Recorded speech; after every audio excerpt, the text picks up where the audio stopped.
on the one side, we've got these currency controls, but let's face it, if we're going to see growth come back in this country, it's the political situation that needs to be addressed, right? Yes, absolutely. I mean, you need a calming in the political situation. You need a resolution to who will continue to run the country. You need the opposition to discuss with the government itself. But you also need foreign entities, the European Union, the US, and the Russian authorities to sit at one table to get this all in order. Because at the moment, what we're seeing is a, if you like, post-Cold War tug of war, which is not helping Ukraine itself and which is presenting a high-risk situation for the country. Reuters has an analysis piece out this morning entitled "Neither the US nor the EU has a strategy for Ukraine." Would you agree with that? I think that we need to see something clearer.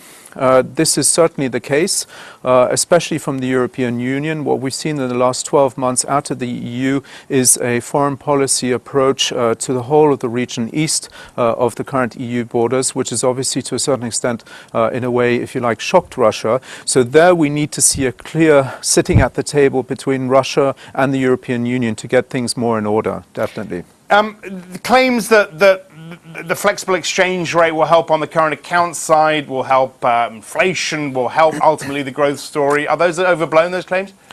I mean, obviously, at the end of the day, to have more of a flexible currency is advisable, because what Ukraine has been doing in the last 24 months is essentially depleting its foreign exchange reserves without receiving any substantial foreign aid. And even the Russian support at the moment is a big question mark. How is that going to continue? So definitely a first step is this currency flexibilization, if you like, and see that the market determines more of the exchange rate. And for how long do you think the bank can continue propping up the currency, and how long does the market think it'll be able to do that?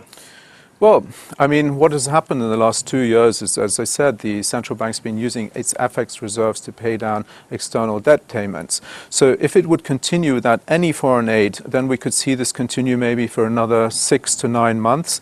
But obviously with the flexible exchange rate now, more flexible exchange rate, the central bank has to take this into account, which essentially it boils down to not depleting any more the FX reserves and seeing that there is some sustainable foreign financing in place.